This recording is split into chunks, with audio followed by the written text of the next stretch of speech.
Like you almost want one to die before the game ends. If you're in a close game and one Vic didn't die, you might have messed up because you basically left some value on the table in that demise trigger and getting the plus to deafen willpower for the rest of the game on the other one.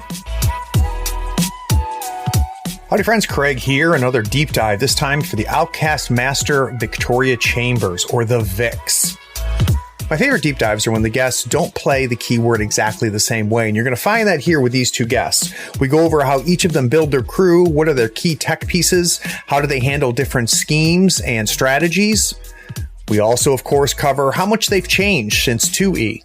Lastly, we spend some time talking about the strategies and schemes in Gaining Grounds Season 1 and talk about what we like about them and what are some of the potential problems. Enjoy! Playing a tabletop strategy game allows you to unplug and test your skills against friends. Every week, Third Floor Wars delivers useful strategies, discussions, battle reports, and reviews to tabletop games like Malifaux.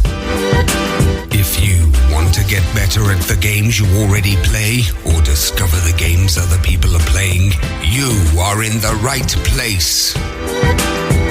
Craig and Ray welcome you to the Third Floor and the Tabletop Talk broadcast.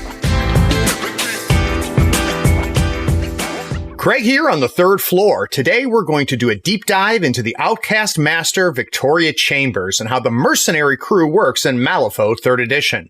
My guests today are Cody Hiatt and Maria Veeland. Now, you know Cody from his great deep dive on Terra, as well as a little podcast that I'm a huge fan of, Swamp Fiends. Now, he plays out of the Southeast Conference and is currently ranked first nationally in the USFO Tour. So, Cody, welcome back to the Third Floor. Yeah, thanks for having me. It's always fun. Shout out to the floorheads. But that's right. Isn't Canada in USFT now? So I'm actually number one player in A, not just nationally. You're the number one player, Cody, in the entire continent now. Nice. I love promotions without work. So favorite. So first off, how's it been being a podcaster? It's fun. I don't do as much work as you, and the product shows. But it's just a lot of fun. I'm just like inviting on, our friends and stuff and chatting about the game. We did like one episode where we watched one of the Hex Bag battle reports and we just commented over it. And that was an absolute blast. And I would love to do that like more if people could tolerate the content. Or maybe I'll just do it for us. I don't know. That's a cool idea. I mean, one of my dreams is to have, when we can get back to like having people on the third floor, is to film a whole battle report and then have the players come on afterwards and do kind of like a director's commentary on it. Similar idea. Very, very cool. And now Maria, she's new to the show. She's a physics teacher in London. And Maria started playing Malifaux all the way back in 1st and a half edition. Now, the first crew she owned were the Viktorias, and as an Outcast player, she held second place in the UK rankings for a good bit of time. Now, she's well known as one of the more effective and experienced VIX players in the UK. So, Maria, welcome to the Third Floor. Well, thanks for having me. It's always a joy to talk about the hobby. So, Maria, question for you. This is a question we ask all new guests, is how did you end up playing Malifaux and finding miniature games? Well, as most people probably, I started with Warhammer and Wartime, so fantasy and Wartime, and when that got a bit expensive slash boring because you couldn't really change much, I have some friends who just jump on every new game, and Malifaux was the one that stuck. Very nice. Now, so you talk about like what brought you to Warhammer though? So at one point in time you did not play miniature games, and then suddenly you did play miniature games. And what brought you to it? It was actually I started role playing when I was 11, 12 years old, and from that it went into some friends' heads, and I started playing a little bit of more time, so just a few miniatures, and then it's always the friends. They gave me a army box wood elves for my birthday, and from then I was hooked. So it's friends dragged me into. Gotcha. So they gave you the first miniatures for free, and then they got you hooked, and then suddenly all the money starts leaving your pockets, right? Yeah, like drugs. That's exactly right. So, guys, what we're going to do is we're going to talk and focus on the Mercenary crew and the Viktoria Chambers. We're going to dig deep into how both Maria and Cody build a Mercenary crew, how the crew plays, and some key tech pieces that they bring in based off of the strategy and schemes, or even what the opponent declares. We're even going to talk a little bit about how to counter this Mercenary crew. So, Cody, let's start with you. Can you pretend that the listeners have never seen the Viktorias on the table, have never played against Viktorias? What kind of style of master is Viktoria Chambers? I expect it might vary depending on play style. So one thing I want to say right out the gate that I love about this crew is they seem kind of boring when you read their cards, but the more you play them, the deeper they are. And they really reward excellent positioning. So you can sort of get away with a lot of different play styles in terms of like your aggressiveness, your defensiveness. Some people like them shooty, some people like a melee. I tend to think that they're like a skirmish crew and that they are going to take, they're going to scalpel out bits that they can without overcommitting. And they're pretty good at turning small little advantages into points, which is a big feature for me, comparing them to the rest of the Outcast stable. And how about you, Marie? Do you find him as flexible as Cody does? Yeah, totally. I agree with the cards look boring, but the one thing is all stats are quite high for an average. So you have fairly high defense, fairly high melee, anything like that. The movement is fantastic. So the way I see them, every single model in that crew can do everything. And it's a lot of people think from second edition the Viktorias are just those slaughter beasts, but Borg 6, 3 AP, they can just be everywhere and do things other than killing. And that counts for the whole crew, really. Yeah, I think that kind of one of the blockers for some people is that the Vix changed a good bit from second to third. They were a little bit of a one-trick pony in second edition. And I think in third edition, if you're looking for them to do just that one thing, which is to slaughter everything, they're not as good at it as they were in second edition. But then again, third edition's less killy in general with the way the damage output is done. But I think one of the hidden things, and we're going to probably delve into it, is the flexibility that you and Cody are talking about. So, Maria, obviously one of the big signature things is that, this is a double master, right? So you hire Viktoria Chambers and her totem is another master. So you automatically get 6 AP. Is there anything else you consider to be signature, not only of the Vix, but of the Mercenary crew in general? Something that makes them unique? I think it's the movement. It's not the fast transporting movement Molly, for example, have. It's just every single mini can be places in not much time. And I think what's a little bit signature, at least for me in my playstyle, is that every model can do everything. You don't have one dedicated model that needs to achieve those 2 strategy points or those 2 scheme points. Is you can flex every single model into every role, some better, some worse, but that's part of the crew. Is every model is valuable, every model can die easily, but it can be replaced by any other model in the crew. That's nice. So you're seeing a situation where if you may lose a model that you were hoping to score scheme A, you have the rest of the crew that has the potential of doing that. Do you see that same flexibility across the keyword, Cody? Yeah. Craig, you're such a good host. But yeah, battle tempo is like the keyword sort of signature ability. And I think it's worth just basically reading it at this point, which is that during the start phase, this model may push up to 2 inches in any direction. And just like the rest of the keyword, that sounds pretty boring. But when we get to the second level play, battle tempo is so insane in what it facilitates. It can make any model a scheme runner. Yeah. It can make any model an AP sync. Right? So if they're about to kill something on 2 HP, you push it out, push another model in melee, you got to deal with the one in melee now, right?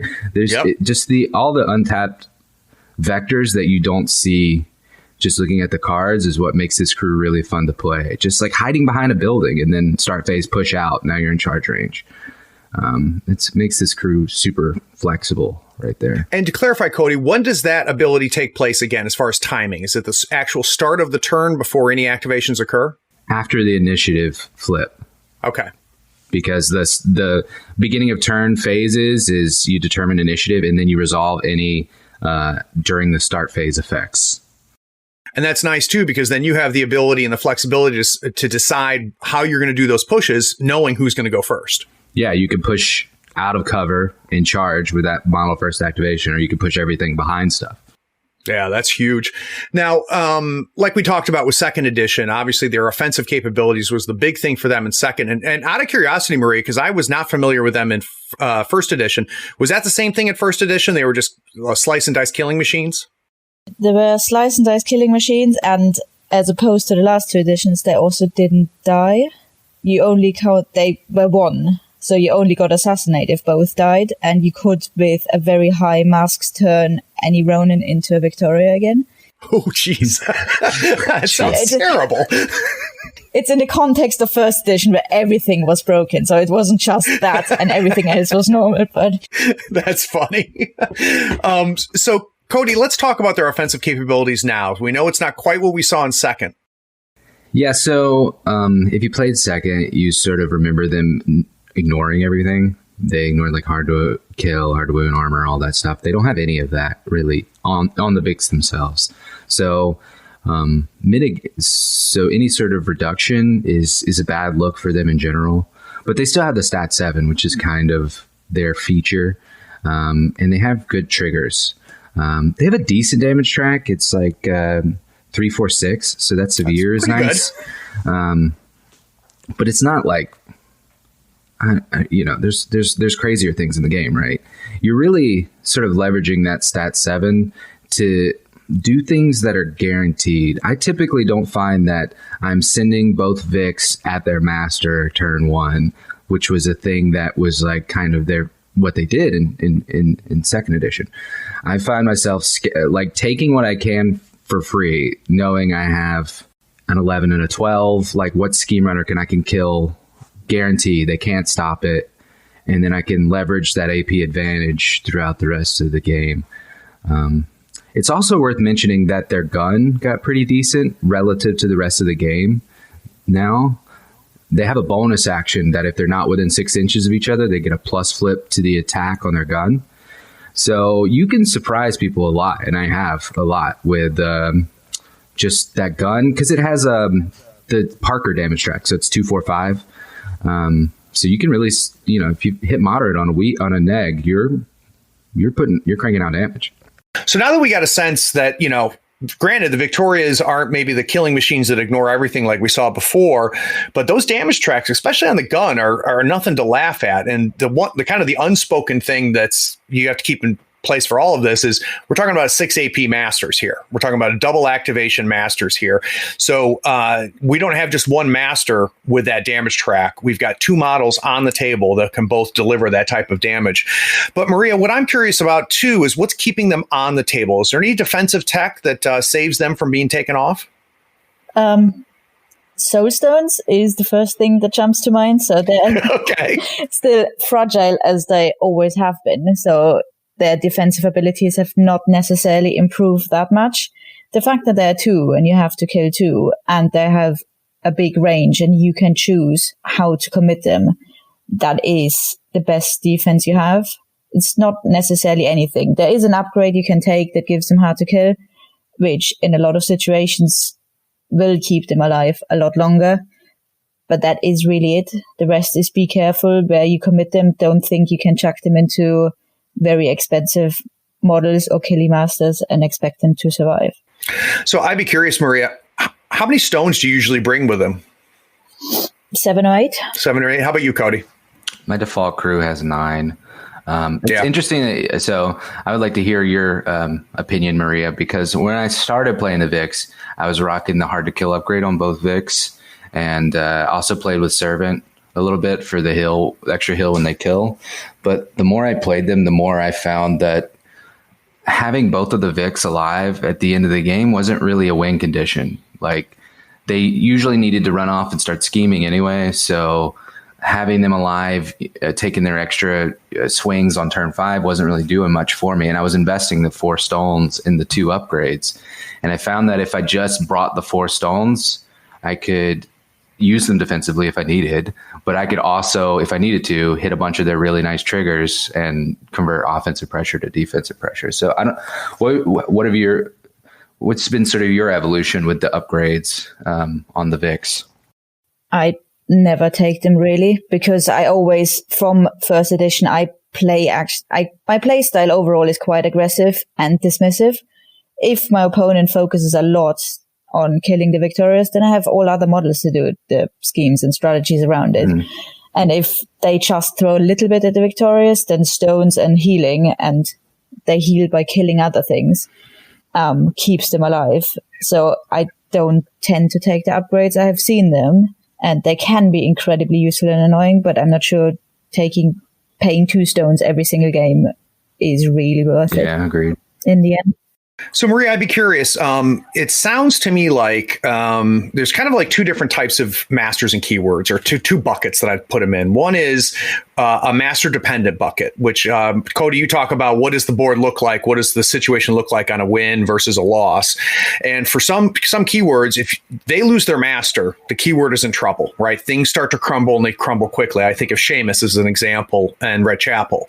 But this sounds like, based off of especially what you're saying, Maria, is that you could lose both Vix and looking at the end of turn 5, both the Vix are dead, and you've still won the game. Yeah, easily. It's a lot of the other models you have there are very good as well. And as I said, if the Vix die to 1 activation of an opponent's model, you're in trouble. But if your opponent had to commit a lot of resources into killing both Victorious, then you had so much more time with any other model to do things. And that is just making them stick around long enough with stones and healing for the opponent to not have an easy time. And then you don't need them. Very nice.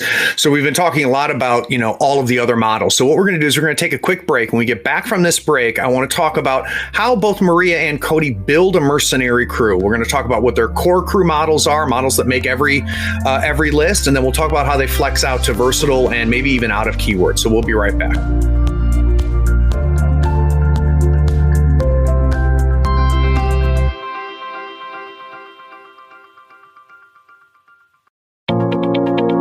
Howdy friends, Craig here. Nothing makes Malifaux easier than having the right tools. Here at the 3rd floor, we love all the licensed Malifaux goodies from Custom Meeple. Not only are they helping support this podcast, they sell custom-made weird licensed tokens and terrain. They sell it all. Crew boxes, terrain, markers, tokens, and even a 3x3 full Malifaux board. Custom Meeple sells a complete M3E token set covering every marker and token you need to play.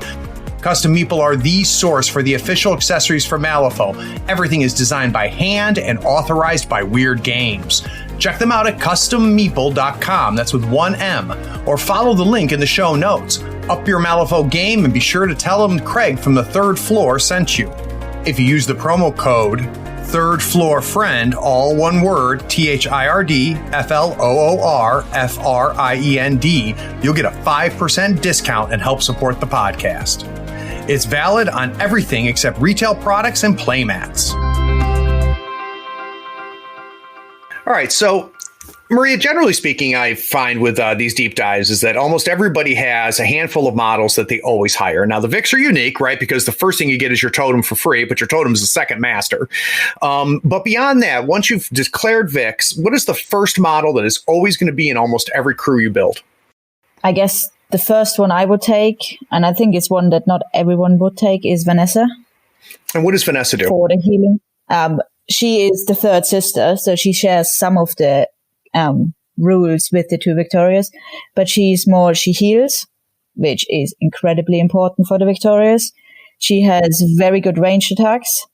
She has intuition. That means she looks at the top 3 cards at the start of her turn, which sometimes, if you look at good cards, guarantees you a success in whatever you want to do.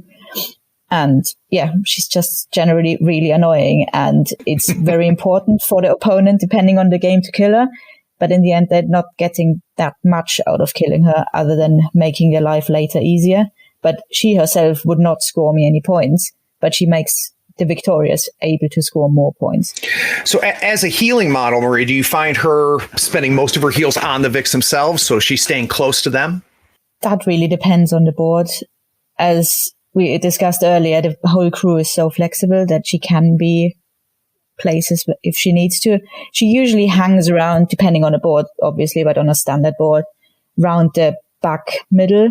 Mm-hmm. She's good when she's on the center line, but if the opponent is very aggressive, then she hangs back a little bit more. But I say she is where she can get to any centralish position the easiest. How about for you, Cody? Do you bring Vanessa in almost every list? 100%. She's like insane. So just like a sort of a segue into why I bring Vanessa.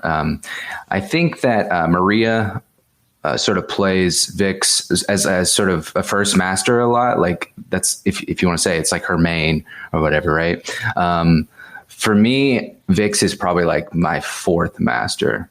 I try to play all of Outcast. So when I'm looking for a Vix pool and what I want, what a game state looks like where I'm dropping the Vix, it's something where, of course, I'm leveraging the speed. Of course, I'm leveraging the AP advantage, all the pushes. It's like a schemier pool or something where I need to be in a certain position. But also a thing that is very important for me is the Vix have a way of gaining a resource out of your chaff, which is a very important thing into certain crews, right? Like your Summers or something, even though that's probably a bad matchup because Summer's insane. In that the Vix, whenever they kill a model, they have an ability called End of the Fray where all of the Vix heal, but also Vanessa has this ability. So when Vanessa kills a model, the Vix heal as well.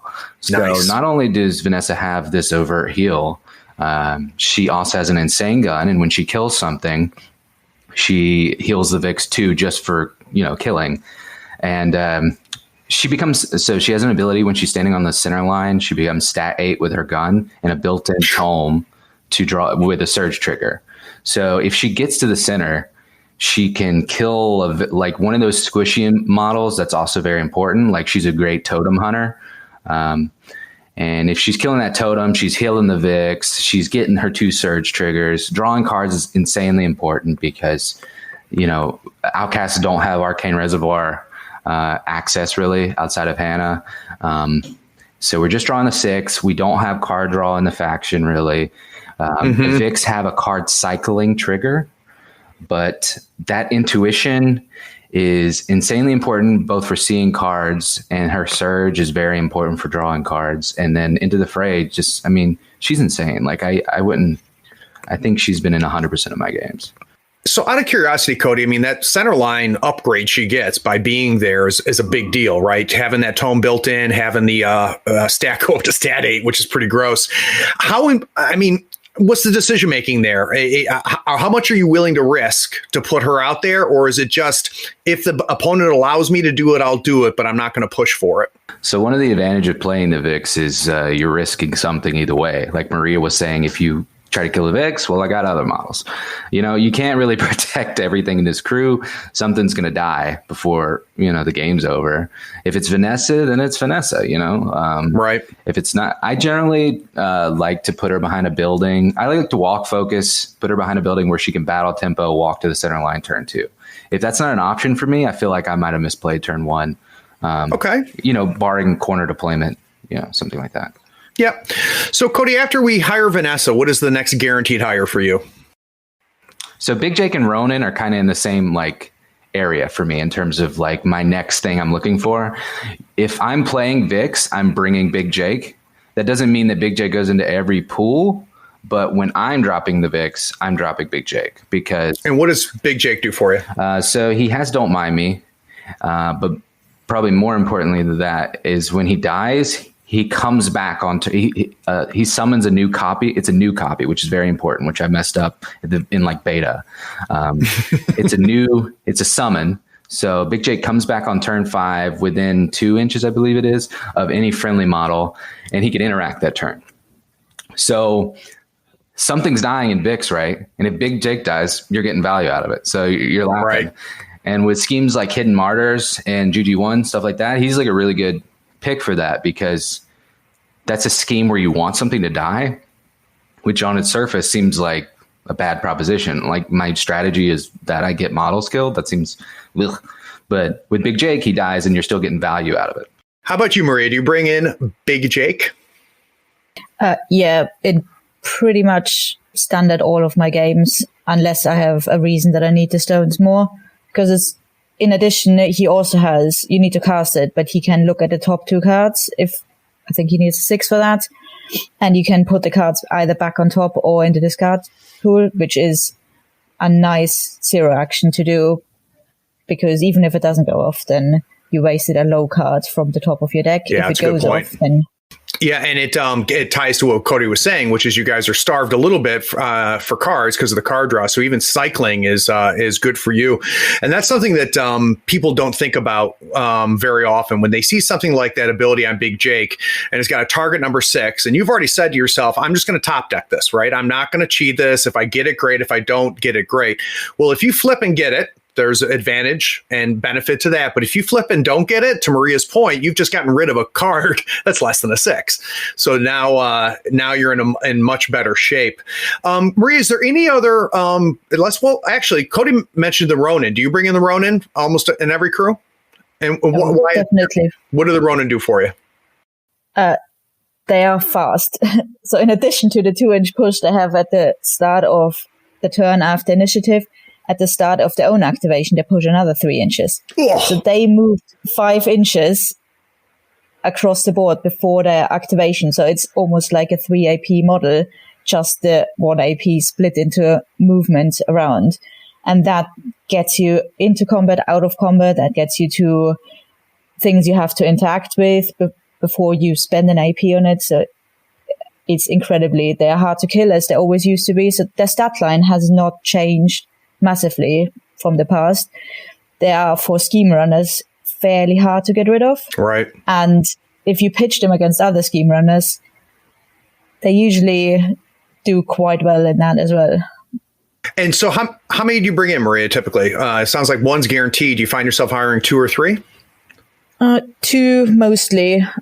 1 for each flank. I don't know, Cody, how you use them, but I usually have them on the flanks, trying to scoop up, intercept scheme runners, and do stuff where they need to be in the corners. Yeah, I usually bring 2, exactly, yeah. I think it can't be overstated how strong these are for 6, because they're getting the 3 AP sort of based off movement. They also have flurry, so they can even do 3 attacks. They ignore armor on their melee attack just straight away. So if, like, Vix can't kill Ashes and Dust, but add a Ronin to that combination, now you can kill Ashes and Dust, right? So I feel like they're just very important to have and hard to kill.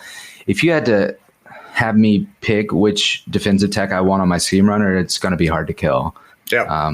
The thing, when you're buying a cheap scheme runner, the thing that makes you really sad is when, like, like, let's say Archie goes into them. You're like, you've committed Archie to my scheme runner. Silly move, fool. Now he's off on the flank. But then, like, Archie flips a severe, flips red, and then he kills it, and then he walks back to the center, and you're like, oh, well, I've wasted this positional advantage that I was hoping to get. But with hard to kill, you're just guaranteed that they're not going to kill it without a certain amount of AP. So that's right. I think it makes it way safer.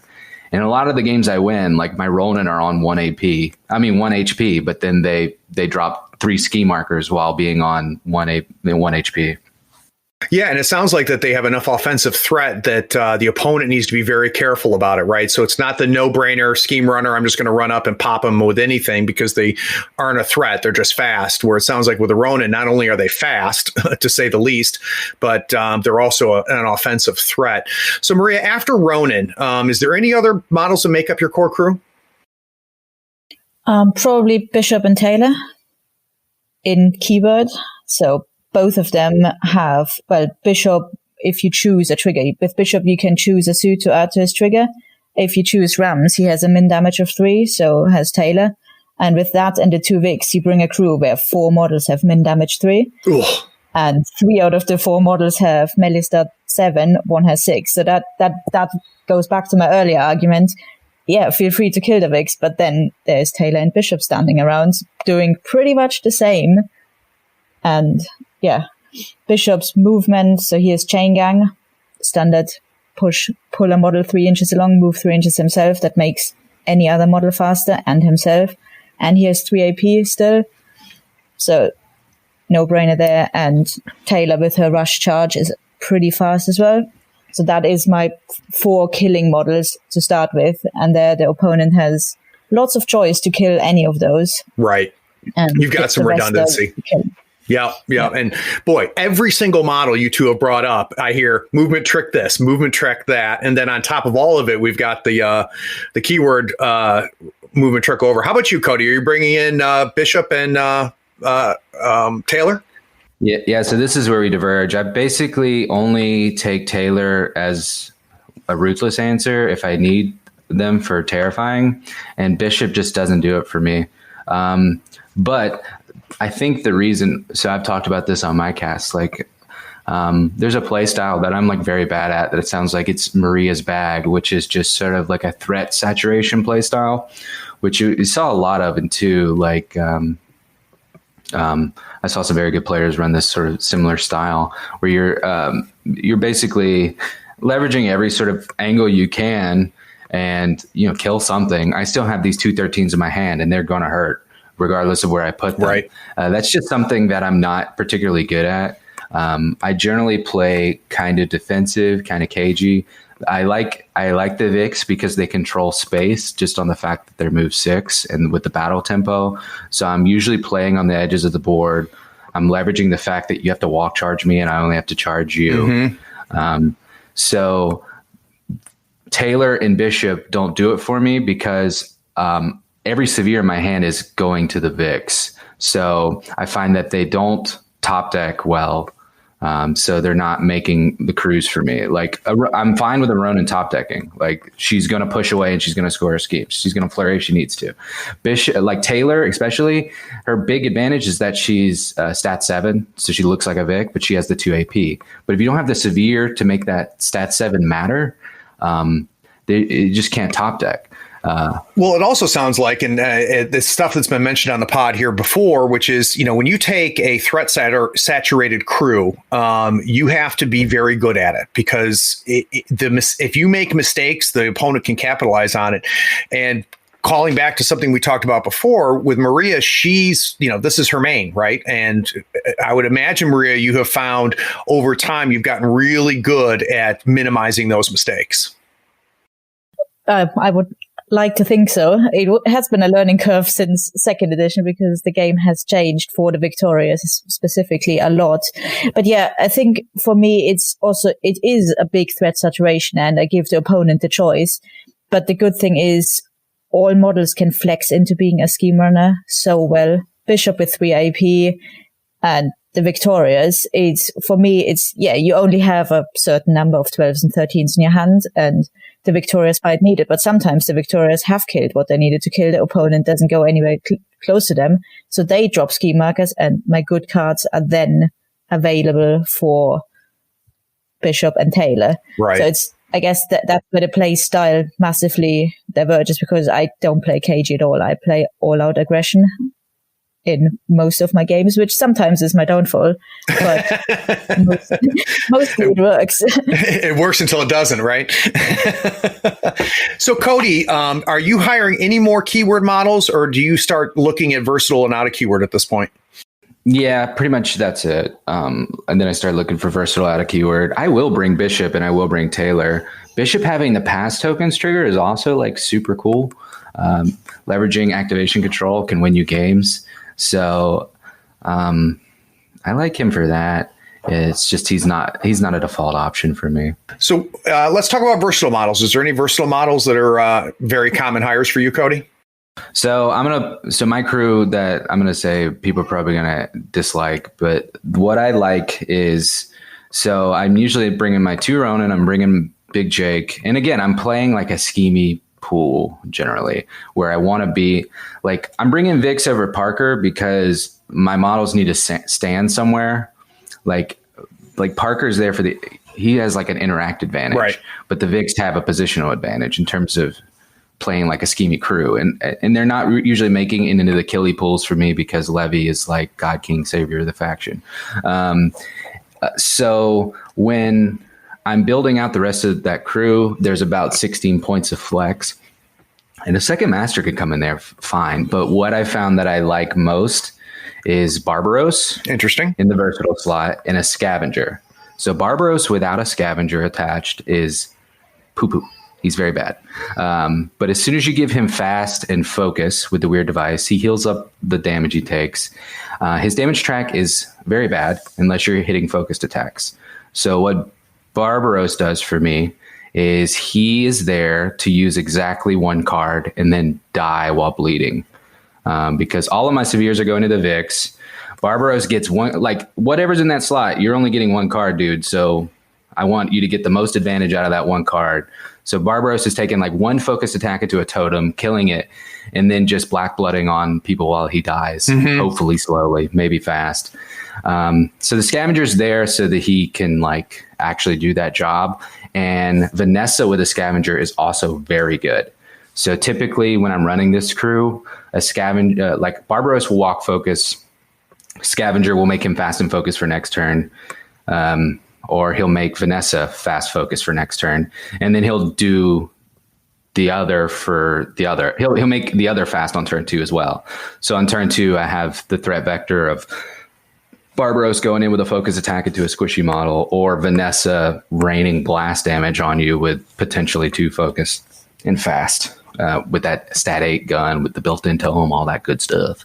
Maria, do you find yourself bringing in Barbaros? No, pretty much. Definitely not.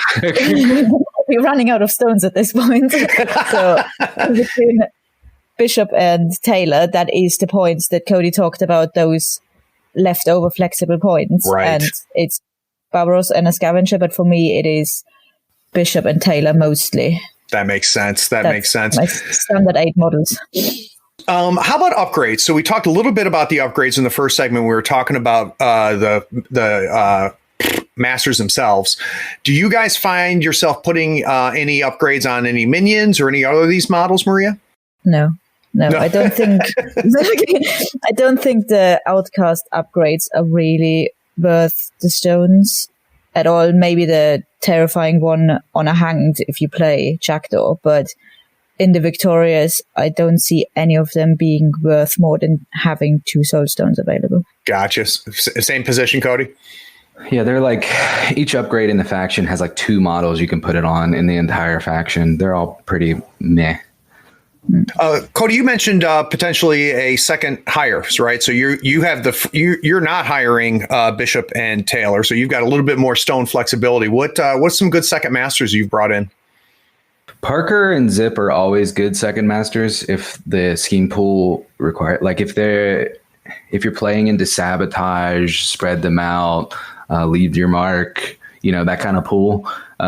Parker's a decent little pick because he can just scoop up scheme markers, and he can have his ability to, if he does damage, discard a card, have a model take an interact, is not keyword only. So he can have the Vix kill stuff. I mean, Vix can kill something, and then he can go and do some damage later and have it interact, drop a scheme, or pick up that symbol of authority, stuff like that. Zip, you bring him when you need even more positional advantage.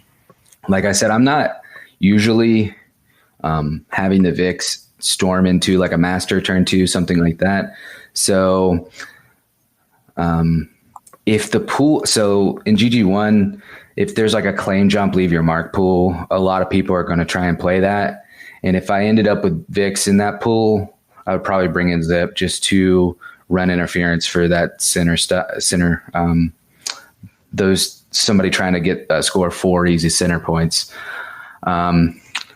My favorite meme list though is I bring Victoria's, Parker, Zip, 3, and then 3 prospectors. That's exactly 50 points. You're generating 3 stones a turn with the prospectors. You still have 6 significant models. You have the out of activation interacts. You got 4 masters. I call it plot armor. It's pretty fun. You're getting pass tokens out the yin yang, right? Well, no, you have what is it? you have 7 models. Oh, okay. You have 4 masters. Ugh, that sounds terrible. That sounds terrible. I wonder why the UK doesn't allow master hiring when I hear stuff like that. So, guys, let's take another break. When we get back from this break, we've hinted at different schemes and strategies, but I want to focus on that. I want to find out which schemes and strategies these guys think the Vix win out on. So we'll be right back.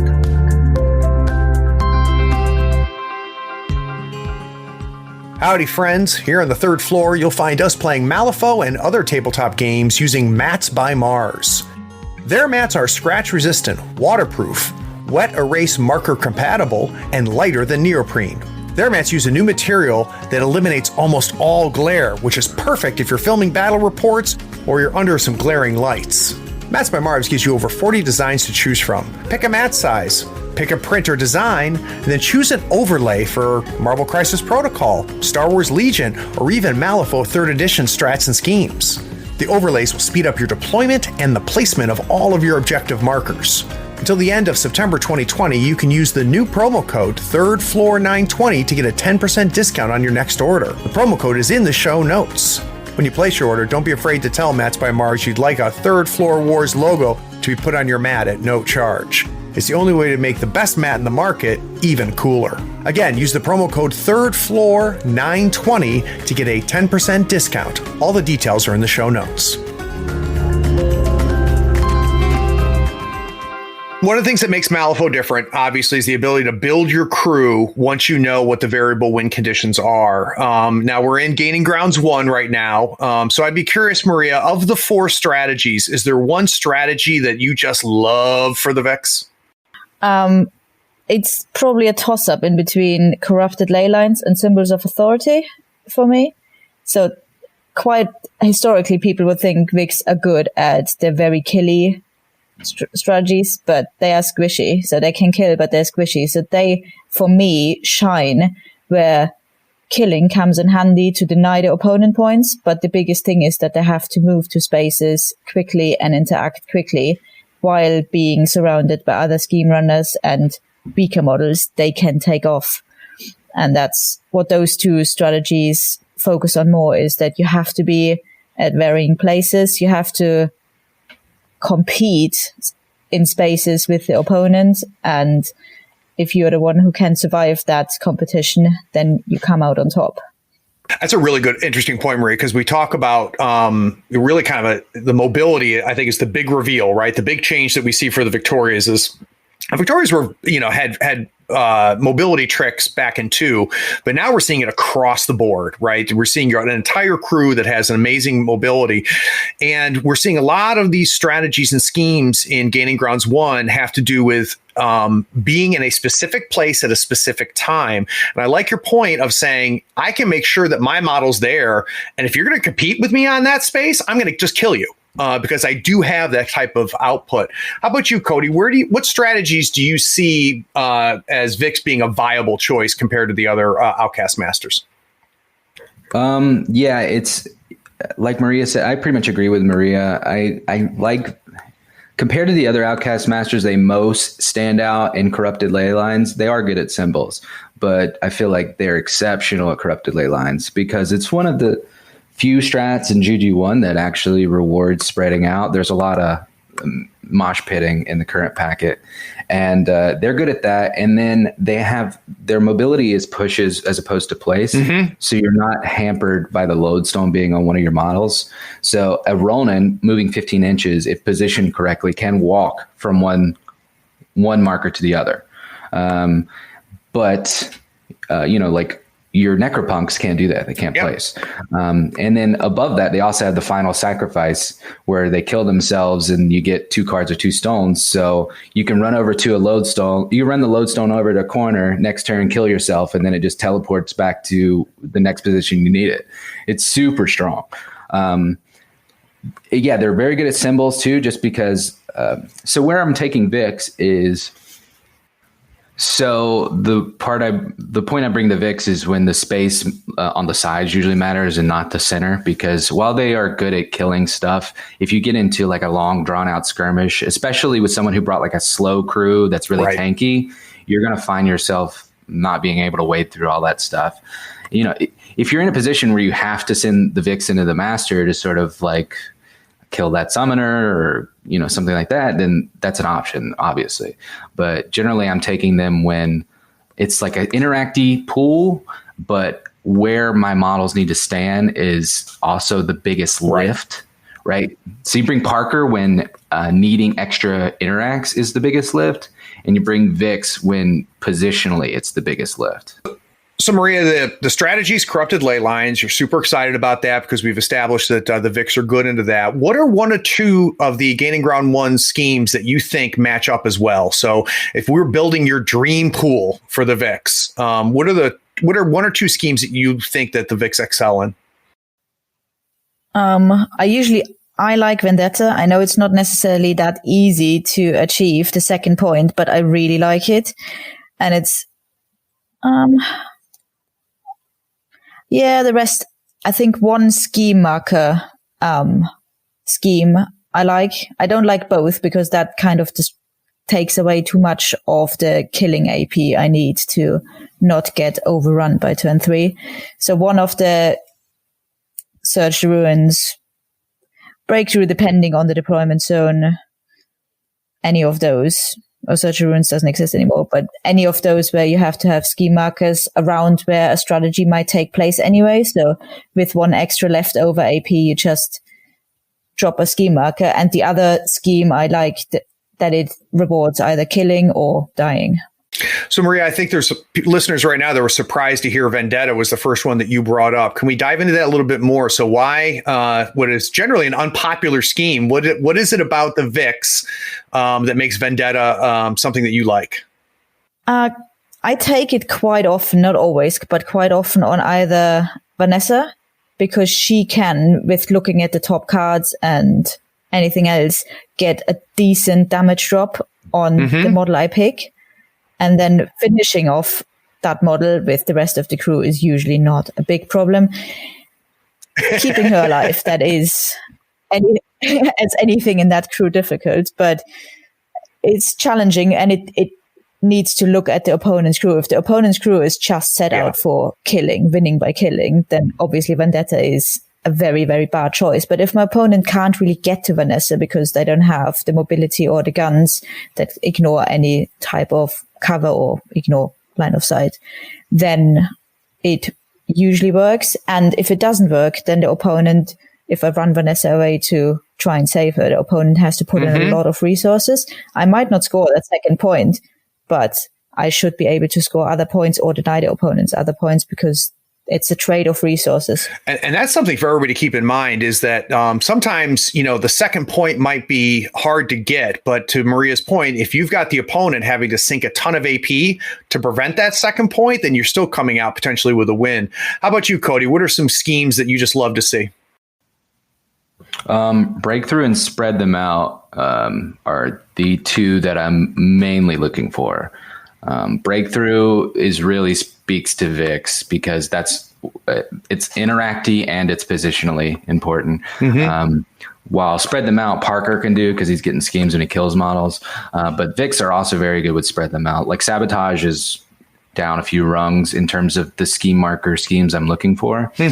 And then from there, I'm usually taking one scheme that I'm getting like a point out of, like an easy point with the option for 2.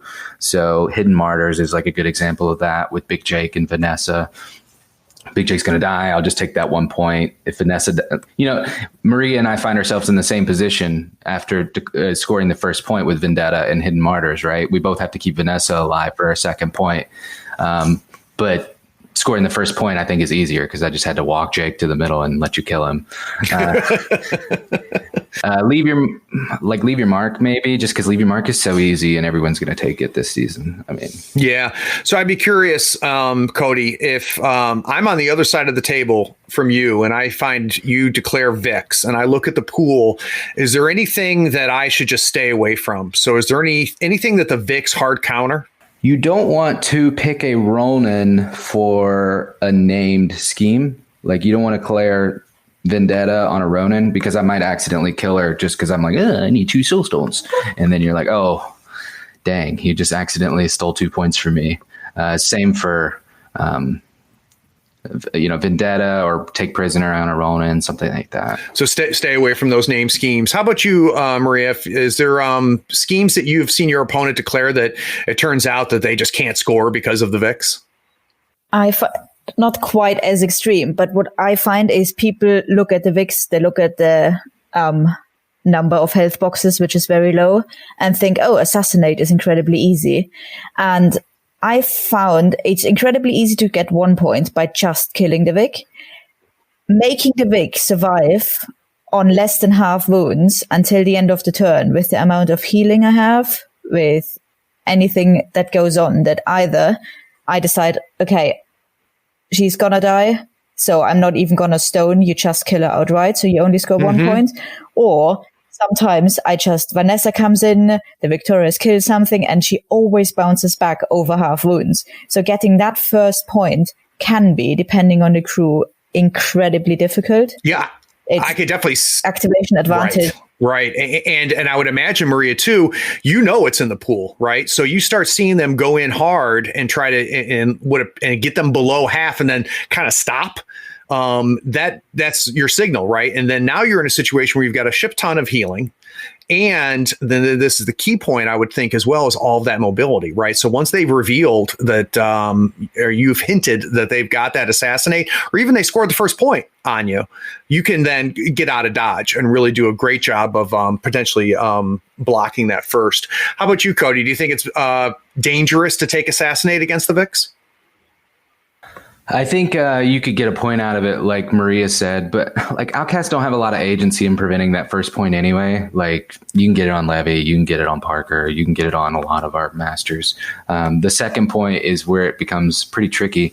And like Maria said, the Vix player knows it's in the pool. And one thing we didn't talk about earlier is their demise effect. So when one Vic dies, the other one heals 3 and gets pluses to defense and willpower for the rest of the game.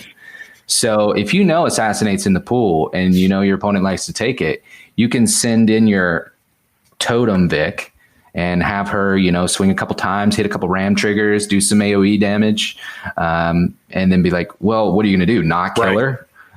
But when you do, you're going to make your assassinate very difficult for the rest of the game. Interesting. So guys, what I'm going to do now is we're going to take another break. And when we get back from this break, I'm going to talk to them about second level play. So things that Maria and Cody have figured out about the Vix that weren't immediately apparent in their first couple games, things that they picked up once they got the reps in. And we're also going to figure out some of the weaknesses and counters to this mercenary crew. So we'll be right back.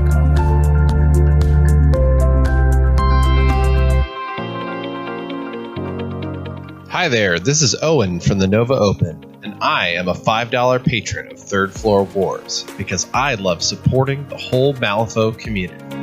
I want to help Craig and the whole Third Floor Wars team continue making the fantastic content that gets me through my daily commute. You should join me in supporting the show. Just pause this episode, head to patreon.com and search Third Floor Wars, or grab the link in the show notes. See you there. What is it worth to you to get this podcast on a weekly basis? Is it worth $1 a month? $5 a month? $20 a month? If you'd like to help support the work that we're doing here on Third Floor Wars, please go by our Patreon. We're at patreon.com/Third Floor Wars. There you can pledge at any level, any dollar amount. Whatever you give us will help us put out quality content on a regular basis and hopefully make tabletop gaming a little bit better for you every week. The reason we're able to bring you this podcast every week, as well as all of the content on our YouTube channel and via our Twitch, is because of the 110 patrons that help support us. I want to give a special shout out to these patrons who are the ones that have given us the most since the start of our Patreon. So big thank you to Nick Westbrook, Craig Chuba, Kevin Smith, Stephen Morris, Sam Newman, James Hahn, Ambrose Ingram, Jeremy Peace, Corin Soles, and Carl Lee. Because of you and the other 100 patrons, we're able to do what we do. Thanks.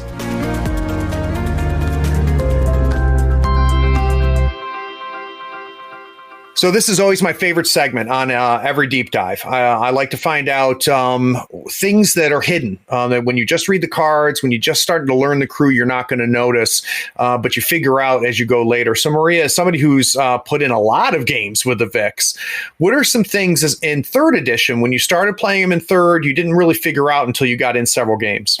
I think one of the biggest thing is what we just talked about is the amount of healing, and to use that wisely to balance your resources and keep the Vix alive just as long as you need them to, and to not be afraid of them dying. So a lot of people coming to the Vix come from the point of view that your master is your linchpin of the crew. Without the master, everything crumbles. And the Vix are not that. They are just another mercenary in some ways. And that is interesting. Just one of the biggest reveal. And I think Cody nodded there. It's, I think, one of the biggest points of the Victorious. They are expendable.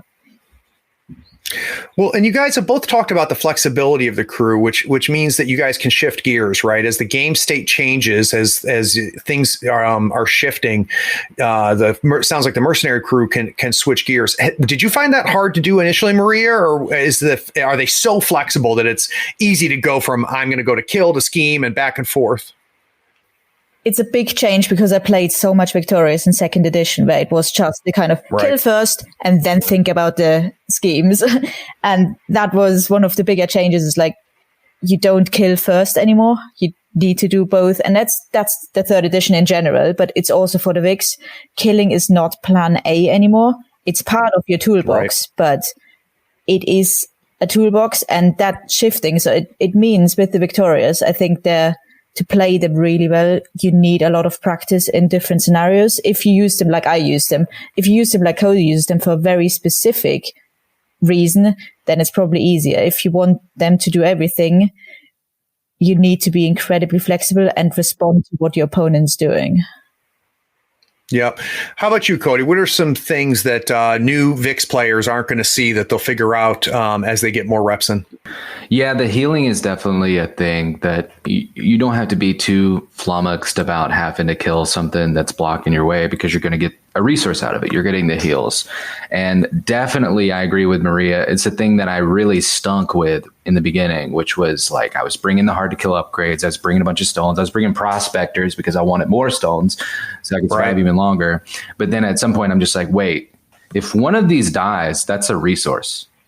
Like you almost want one to die before the game ends. If you're in a close game and one Vic didn't die, you might have messed up because you basically left some value on the table in that demise trigger and getting the plus to deafen willpower for the rest of the game on the other one. So like coming to that realization and realizing that, yeah, they are very expendable is very important.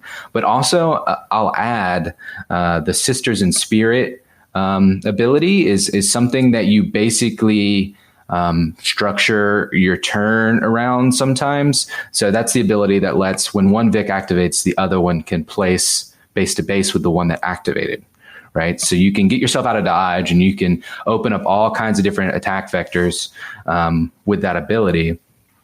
And so I got some next level knowledge for you while we're at it. So the Vix also have an ability to push towards a target model with Dragon's Bite, and they have so when you read the card first, right, you think, okay, I Sisters in Spirit, then I Dragon's Bite, push them both into melee, and then I hit my mash trigger that lets the other one attack, so they can go and just make mincemeat out of them, playing Fruit Ninja.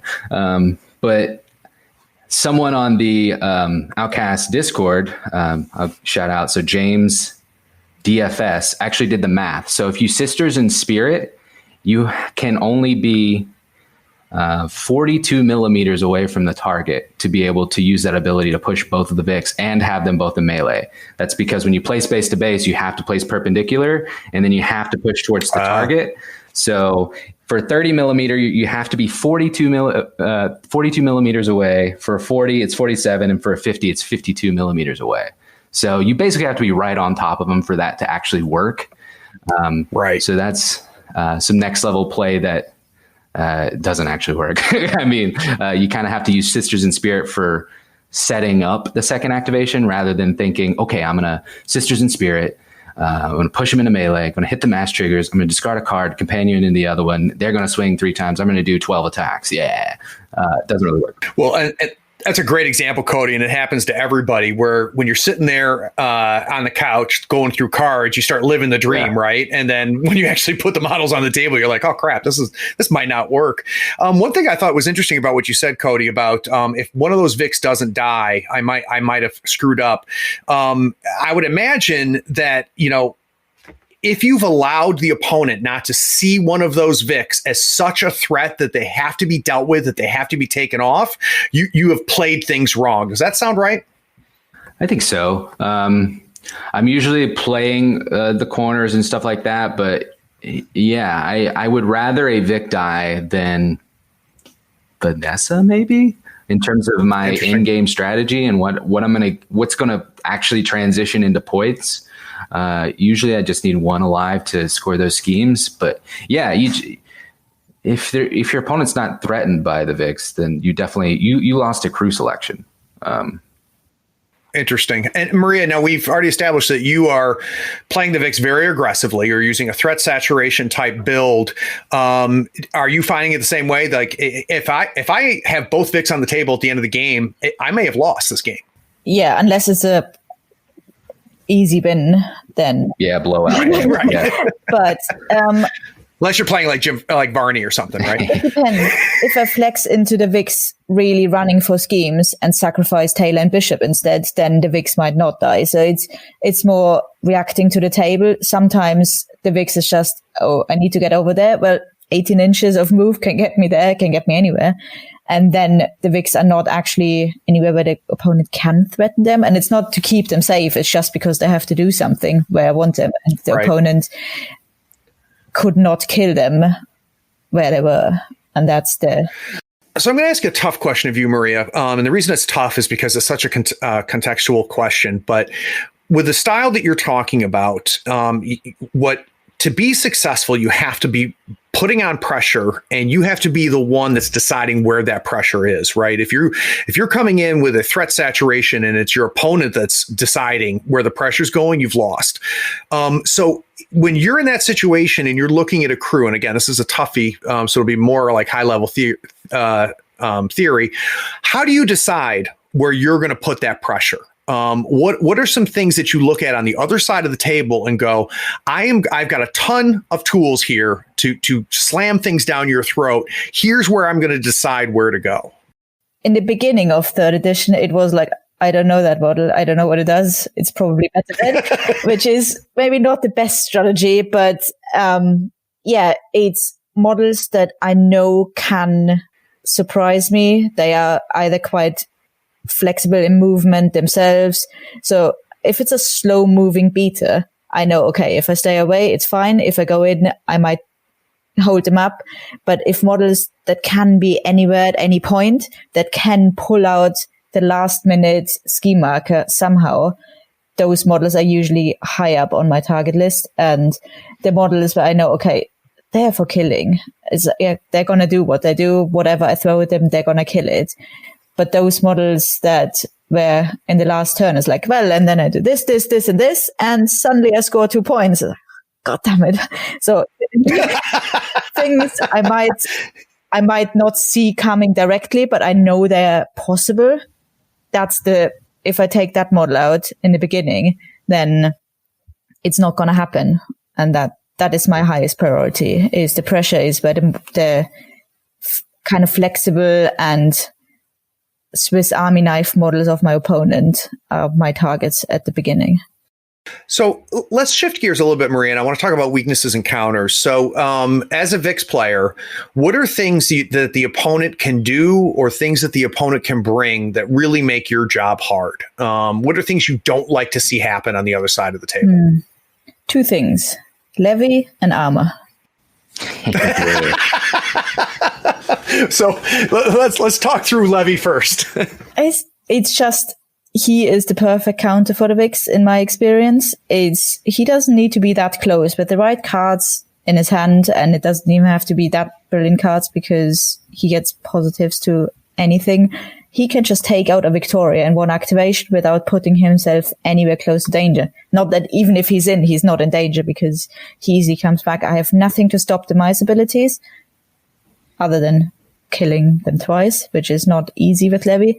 So he is one that just counters everything the Viks do really well. Usually I'd like to make my opponent work, but not being able to use stones to protect the Viktorias, 2 times 4 damage, and they're dead. Yeah, and the armor's obvious, right? Because as much as we've talked about so many things that the Viks and the Mercenaries can do, we've only seen, one trigger that ignores armor? Yeah, and I think it's the biggest change from the 2nd edition, where in between the Mark of Shazul and the Relic Hammers, where it's kind of, well, you brought a crew with full of armor, great. Taylor's going to have a field day, and Viktoria is going to do min damage 5, so I don't care. And now it's like, oh my god, armor everywhere, doing 4 damage at a time. So I think the change makes it even harder to cope with. What advice would you give, Cody, for someone who's facing Viks? Yeah, armor and levy's bad. But anytime I have to look at the Vik's willpower stat, I'm not having a good time because they're only stat 5 on the willpower. So if you're attacking willpower, that stinks, which is another reason why Levy is strong, because even like his gun is also, it attacks willpower. So a Vik can die to a gun on turn 1 again in the Levy matchup. It's pretty rough. And terrifying is also kind of a problem for that reason. That's why you would side in what's her name? Taylor, because she has the ruthless ability, stuff like that. That's like my big oof. Like Jackdaw is like a pretty bad matchup too, right? I bet. So we've been talking a little bit like, crews, like the Levy crew sucks and a terrifying saturation crew sucks. I would be interested to know, as a on the table strategy, Cody, like positionally or gameplay or choices that are made on the other side, what are things that you don't like to see the other crew doing when you're trying to score points? Play super aggressive. I'm not super happy with that, just because I would like to dictate where positionally things are happening. And if you run at me, you're just like saying, "You gonna table me?" And it's like, well, I guess I got to table you. So let's get to work, Right. So I would rather play a more cagey game with them when I have the option to. Other than that, being just as fast is also a problem.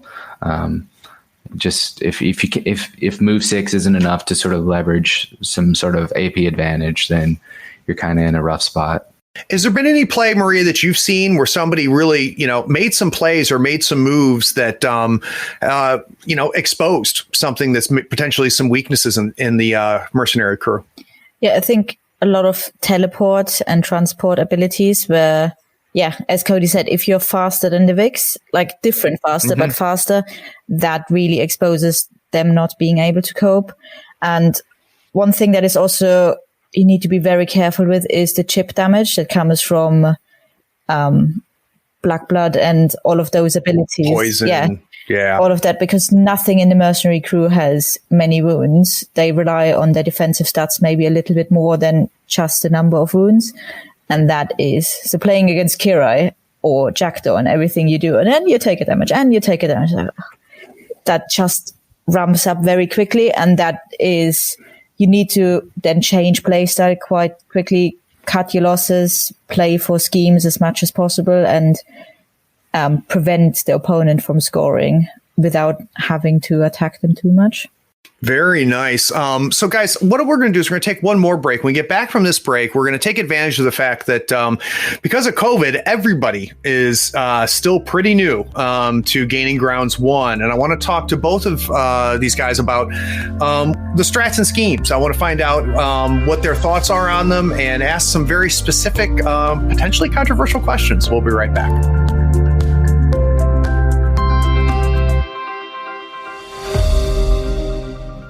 Howdy friend, Craig here. Is this episode making you realize you need to buy some models? Gadzooks Gaming is my favorite online retailer because of their large selection, killer prices, and great customer service.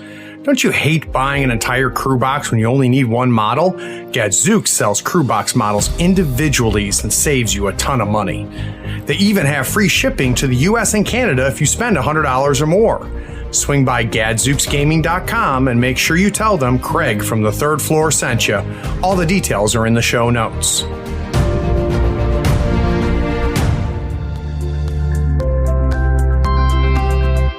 I had the developers from Weird on the show when Gaining Grounds 1 came out, and we talked through a lot of kind of the ideas behind these strats and schemes. It was very fascinating to really see some new ways to play Malifaux. I think that's something that we really saw here in Gaining Grounds 1. But I'm also starting to hear rumblings a little bit about these. I hear more questions asked about these strats and schemes than I think I've ever seen in any previous batch. So, Cody, let's start with you. First off, even though they might be cool, are they just straight up too complicated? Too complicated. I don't think that's where I would draw criticism on GG1.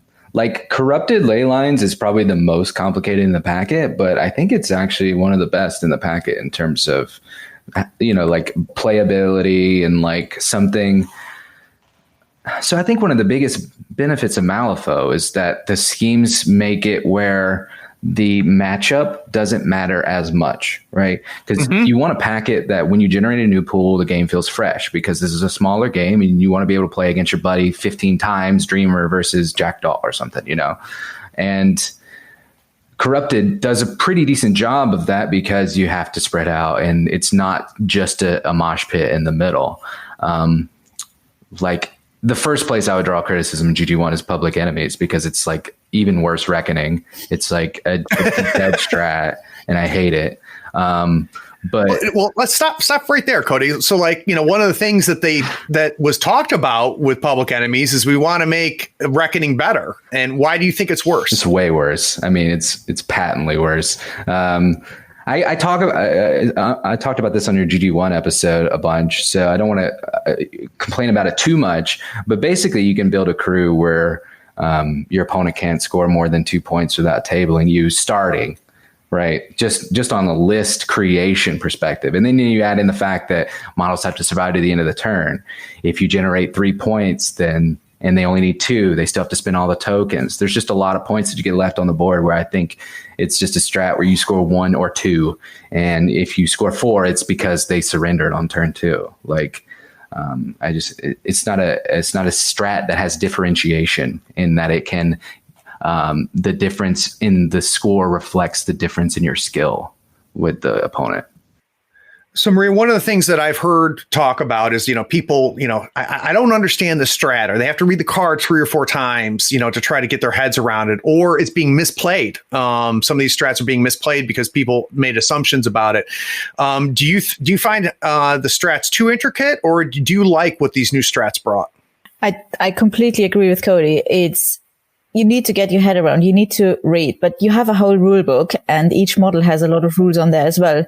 So drawing the line that these strategies are too complicated, I think is kind of an arbitrary line. And they're worthy to prevent things like what happened at the start of Gaining Ground 0. Zoraida obeying people to, you kill yourself and score for me in the same turn. So they need to be phrased in a way that some stupid one-trick ponies where you can't do anything against don't work, and that's why they're more worthy. And I love strategies where killing and scheming both is important, and that's where I also think Public Enemies, apart from the fact that it can be very hard to score against certain crews, it's just killing. A lot of abilities your models might have don't come into play, while the other 3 strategies, you need to be good at interacting to some extent, but you also need to be survivable and killable. So it includes every possible model in a crew, while Public Enemies screams like tanky, heavy-hitting armored models that they don't need to be that fast because they just need to survive and kill something eventually. So a gun that sits there with armor 5 would be perfect for that with nothing else on it, and that just limits the space. In a tournament, you play a variety of strategies, so it's fair that one of those might be very different, but it's the least fun and intricate. And I guess the word count is one of the lowest for a reason. Right. shows. But I feel like symbols is straightforward enough, right? Like, I feel like these killy strats are in here so that the barrier of entry to like a tournament is low enough so that new players can just be like, oh, well, kill, I can do that. But I mean, symbols is simple enough, right? It's just you go over there, you pick it up. Like, that's it. So I don't know if those strats are needed. Like to what Maria said, Turf War is a perfect strat. I would take it in every single packet because it's both killy and it's both schemy. And you can, if you find yourself in a bad matchup, you can play your way through it because it has that sort of balance. Yeah, there's multiple paths, right? Yeah. In order to score, and if you get hard countered on one of those paths, you can take another path. So one of the concerns that I had, as I looked through these right from the very beginning is we talk about barrier of entry and new players. So Maria, I'd be curious. Let's say that someone said, "Hey Maria, I've got a new player. Do you mind meeting them down at the shop and taking them through a game?" Of the 4 strategies, what do you think is a really good strategy to introduce the game? So we want to show somebody that A, it's not so complicated that your head's going to explode. B, it's not playing Warhammer or playing War Mahords. There's something unique about Malifaux. Is there a specific strategy you think people should look at for demos? Well, now that Turf War is not around anymore, probably you go for Symbols of Authority could be a good one because it shows the interacting part as much as the killing part in both ways. So I guess Corrupted Ray Lines and Recover Evidence is a bit more wordy, but if you explain it, it's not that difficult either. So Malifaux is a game with lots of different paths, different ways, different things you have to do. And like jumping into the deep end is much easier than if you play Public Enemies, then as you said, it's like, well, that's just Warhammer with 8 models instead of 80. Right. Which is not reflective of the whole game. Then people will look at their card as like, so this one can jump and do this and has Don't Mind Me, but why do I need that? When you do. In most games you do. So Symbols would probably be my now go-to demo game. So Maria, one of the changes we also saw with Gaining Grounds 1 is kind of an interesting ramp up on the schemes, right? So we see that for most schemes, it's medium to easy to score a first point, but wicked harder to score a second point. And my first concern when I saw that was it's going to cause us to have a bunch of 4-4, 3-3 games. First of all, do you like that? Do you like that idea that the second point is going to be tough? Yeah, I do, because it's less likely just by pure coincidence to score it. So the better person will hopefully likely win the game. But it also means you have to think about the second point. Or if you take a scheme where it's like, well, if I'm really lucky, I scored a second point, but you don't count with it. When you look at your scheme pool and the strategy, before you start a game, you have in your head an idea. If there's Public Enemies, you're not going to score 4 points of Public Enemies. It's just not going to happen ever. So your schemes count a lot more. Well, right. If you have something like, okay, I need to focus a lot on strategy, but if I do that, I score 4 points, then the schemes are less relevant. So I think it needs to be part of your planning how accessible the second point is, because as you said, the first one is almost given unless you really screw up and forget which scheme you took or things that happen. Then you might not get that. But normally, if your game goes somewhat to plan, you automatically score the first point. So you don't think about it. It's when you pick your scheme, is it like, can I go for both second points, or can I just completely neglect one, but I take a scheme where the first point is almost a no-brainer, like having Big Jake killed, for example. Then you take that and focus on the other one. So I don't think it's a game where you can go in planning to get all 8 points against a very good opponent. You need from the beginning think, if I'm lucky and everything goes with red chokers where I need them to be, fine. But if it's not, if it's a close game, which most games will be, if you're on the same level, you need to plan. Yeah, that's interesting, Maria. And I have to say, I don't think I've thought about it the same way you have, but it makes complete sense to me, is that the relative importance of that second point can vary based off of how many strategy points you think you can score, right? And what could determine that is you look at the strategy and your crew is limited, right? It caps because of the crew. It caps potentially because of the matchup. Suddenly, those second points mean a lot more. But if you're looking at that strategy and going, I'm going to have a good chance of getting 3 or 4 points on this, and I don't think my opponent, if things go my way, is going to stop me, suddenly that second point matters less. I don't think I've ever thought about the relative weight of that second point. Cody, what is your take as far as how schemes work now? Yeah, I think Maria's pretty spot on there. The way I've been playing the packet is I take one scheme where I can pretty much guarantee I get 2 if I'm in a good position, as long as I'm not losing attrition. I can pretty much guarantee the 2, and then one scheme where I can get 1, because there are a lot of schemes in the packet where if your opponent decides to deny you that point, they just can't. Like sabotage. They can put a marker next to that terrain feature and sit on it. And like it might take me 15 AP to stop you from denying me that second point. So why even come into the game with that sort of assumption? I'm just going to have to hope that they have to spend AP elsewhere to score their points, and they don't have time to deny me mine here. I will say that so I do respect the difficult balancing act that the developers have to do with this, because like we were saying before about the strats, if the schemes are too easy, the game devolves into table to win. And if the schemes are too hard, the game devolves into table to win. So you have to find a decent little middle ground there, which is very difficult. And I think that this packet is a little bit towards the too hard to score, in a way that a lot of my games have been down to, oh, I killed your 11 stone model on turn 2. You know, would you like to shake hands? Like, because you're looking at the packet, it's like, I'm going to be able to deny at least one of your schemes, whatever you took. You're not going to be, you didn't flip the symbol on turn 2, so you can even score 4. Right. We're playing public enemies, so you can't score more than 2 in general. So I think this one is just leaning a little bit towards that. It's a little too hard, so it's a little too killy for my taste. Well, and our best Malifaux games come down to turn 5, right? Where we go into turn 5 and we really don't know who's going to win. And what we don't want to see is exactly what Cody talked about, which is in the first 2 turns, we've decided, right? We've decided, unless someone is just an idiot, who's going to win this game.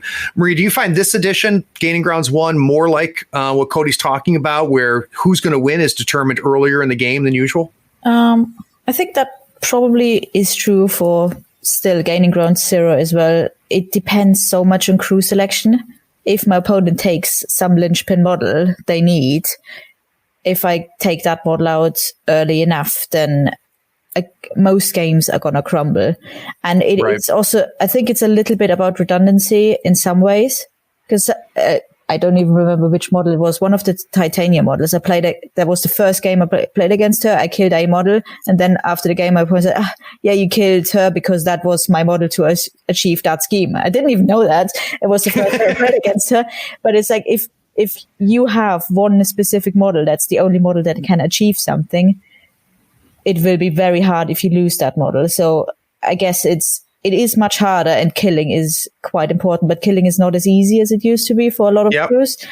So it's more that you can't rely on one model doing the job necessarily. And I know the Victorias are quite flexible, but most crews are, and it's quite often people that are not flexible, not necessarily the crews. Well, and I think there's some hidden really good advice in there, Maria, which is be very careful. Bring in the one model that's going to score you 3 points in your head, because if that model's gone, what are you going to do?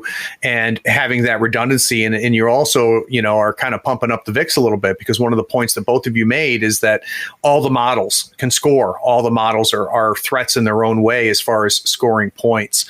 Cody, any last thoughts about Gaining Grounds 1? Yeah, I think I may have overstated my position a little bit in terms of how important I think the early turns are, because at least in terms of reference for GG1, because just by the nature of Malifaux, like turn 3 initiative flip and turn 5 initiative flip matter like way too much.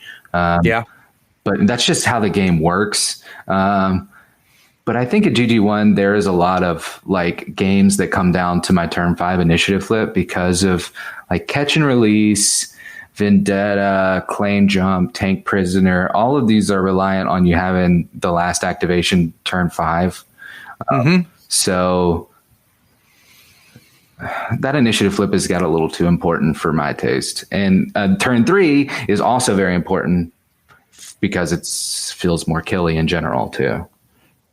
Yeah, the game state by turn 3 is set, right? We kind of know where all of the action's going to happen, you know, where points are going to be scored or where the points are going to be denied. That's usually well established by turn 3. So I can definitely see where that's the case. Cody, do you have any plugs? Yeah, listen to Swamp Fiends, available on all the little media outlets for podcasts. Join our Discord and give us episode suggestions. Sure. We'll talk about whatever. Let me say, so the premise of the podcast is I have played a decent amount, and then my co-host, he had played 4 games before we started. So the whole premise is that we're talking about improving your play, and that's what our episodes are for. Yeah, I'm a huge fan of your podcast, Cody. I think, one, it's a very different voice than we've seen, not only in the current landscape for Malifaux content, but I think it's very unique, even from the content that was coming out in 2nd edition. I think the approach is good. You get the perspective from somebody that is very good at the game and has a good head for it. And then, of course, Cody, you're on the show too. Yeah. Oh, she saw it coming. That was so obvious. I telegraphed that so well. Yeah. But we'll have a link to the show notes for Swamp Fiends. Maria, is there any shout outs or any plugs that you want to put in? No, not really. I think the UK scene is, well, on hold at the moment, but it was very slowly starting up after the change from 2nd to 3rd edition. So I'm mostly waiting for tournaments to come back, but that's... I miss it. Either of you playing Vassal? Maria, are you playing Vassal? No, I tried it once, but it's just not the same feel as being in the same room with a person on a table from measuring and all of that. I'd rather focus on painting, which I have neglected for years. How about you, Cody? You played Vassal at all? Nah, I spend too much time in the dojo to be messing with computer games, yo. So for those of you that are not familiar with the dojo, one of the things that Cody has gotten a little infamous for is this concept of Cody loves to play Malifaux against himself.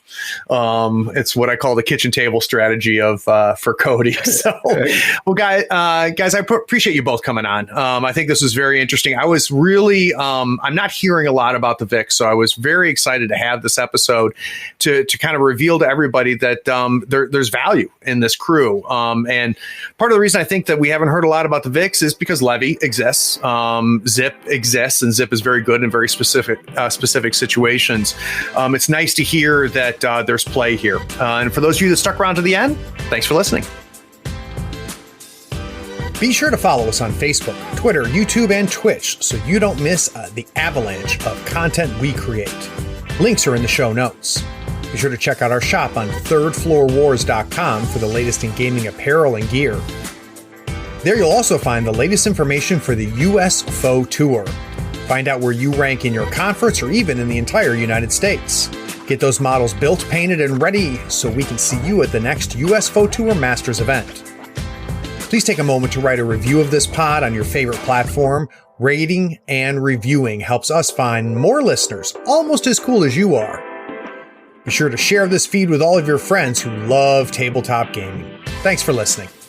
Howdy folks, Craig here. Now if you love gadgets as much as we do, you're going to love the new Third Floor Wars Gadget Bundle from Schooner Labs. Branded with the logo of your favorite podcast, it comes with 2 measuring multi-tools, a compass stepper for those tight and important movements, along with a compact dashboard to track your turn, strat, and scheme scoring along with your soul stones and pass tokens. It is the perfect bundle for anyone who plays Malifaux or just wants to look cool while doing it. The link is in the show notes. Check them out and help support your favorite gaming podcast.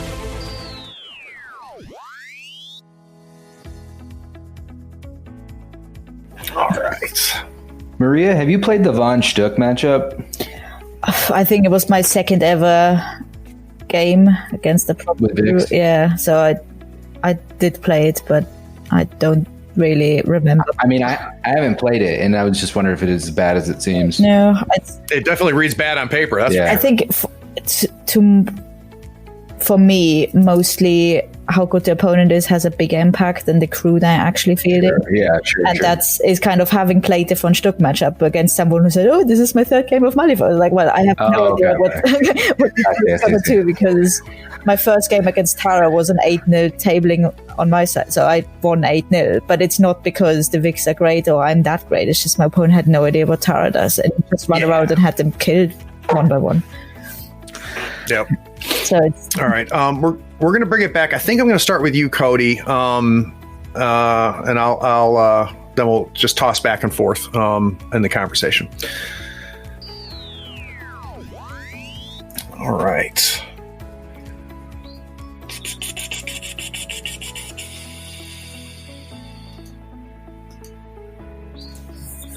As I'm going through this, I'm seeing all my typos in my call sheet. That's really frustrating. All right. Maria, I think I'm going to start with you. So the idea here is, you know, your first 5 games with the Vics, you played them a certain way, and then you started figuring out new things. And it may be stuff we've already talked about, so don't be afraid to come up with something new. But what did you figure out about this crew after you got the games in that could potentially help somebody starting with the Vics? Okay. Muy bueno. You're a pro, Maria. well, trying to. Maria, one of the things that I do love is something that Cody did consciously or subconsciously is don't be afraid to ask each other questions. It tends to keep the conversation going, and I love that. It sounds like so far you guys are somewhat aligned as far as how you play the Vics, but I'm sure we're going to find situations where you guys look at it a little bit differently, which makes for interesting radio. So. True building, probably. Okay. Yeah, I play something that other people don't play, I'm sure. So Maria, I'm probably going to start with you. So when we talk core crew, what I'm looking for is you're playing the Vics. What is the guaranteed hires? You don't need to see the pool. You don't need to see anything. You know these are the 1, 2, 3, 4, 5 models. So we'll start with the first 2 models you bring in. Okay. Mm-hmm. And I'll start. No, I'll bring us back. Yep. How about you, Maria? Do you bring let's try that again. How about you, Maria? Do you bring in Big Jake?